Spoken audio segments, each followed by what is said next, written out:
as a leader of a school, this is kind of like a two-part question. Obviously, coming from education, people always ask, why did I leave? Why did I leave? And I'm like, I started to feel complicit inside of it, right? Like, I don't know if this dream, or the so-called dream that we have of getting the house and the picket fence, going to college, is ideal anymore. Two things. As you see this younger generation, right? You're seeing kids 7th grade through 12th grade. You're seeing it year to year.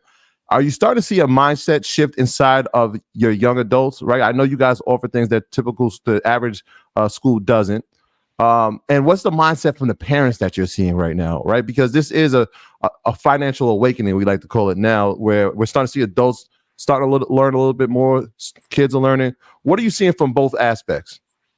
Yeah, that's a good question. We're still seeing that for Black and brown families, especially in the communities that I serve, they're still not tapped in, or there's a lot of misinformation.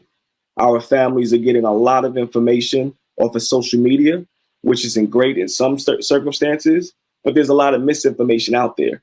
Like, I think the pandemic where everybody was in, like, a lot of people ran to the stock market. They ran to investing. They ran to these things. But just like everything else, education is key and research is key. But do our families have the financial mentors and the financial resources to actually get the right information? That's why I respect so much platform like yours and the work that y'all are doing, because you're bringing real information that's credible to people. But again, as Black and brown people, we're still susceptible to misinformation, running with social media, meme stocks, things like that. And that's why education is important. And that's why we have to make sure that it's happening in schools in a credible way. Yeah, you were with that. Again, that's what we're talking about in terms of our families. They have to understand our kids learn as we do. And that's really important as we look to move our young people forward in this financial journey. Our parents just have to understand that these skills are inherited from them. So their mindsets are really important around money. So let's take for example, when I was raised, my household's mindset was a scarcity mindset. We always held on to every dollar. We felt that we never had enough money to buy food, to buy goods.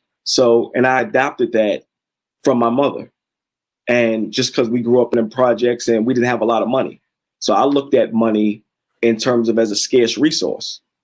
That trickles down to as I get older and what I think about money. So I had to actually dismantle those trauma bonds around money. And this is happening in a lot of families in our community. So the first step is really just to understand where you are, do a self-reflection on your attitudes, your behavior, and your mindset around money, so you're not passing that on to your children. So now, one of the things that we also need to talk about, and I know this is a concept that the two of you really stand by, is this idea of each one teach one. And this is where we get into why we need financial literacy in our schools. And this is why I'm such a big advocate on it, is because we know just clearly Black and brown people, we're social learners. We get together and we learn in groups. This is something that y'all promote. This is something that we need to promote out there, because a lot of our people, Black and brown people, actually are just getting into the market. So we need a collective to really talk and share information. Schools provide the format for that. I'm a big advocate of pushing this stuff in schools, because it's a space where a lot of young people are together and we can grab and they can talk about ideas. Part of what we need to do that's different than other financial curriculums, or where things have failed in the past, is that oftentimes we don't talk about the context and history behind our lack of finances. So if we don't study the past, we become victims of it. So Black and brown people have a troubled past with finances. We've been left out of the finances for a very long time. So we need to talk about that as a community. And then another great piece is students, when they start learning in schools, they can actually broker those conversations at home. So when we talk about each one teach one, sometimes our families don't know how to start these conversations with our young people around finances. But there's nothing more powerful than a child going home and saying, Mom, do you invest?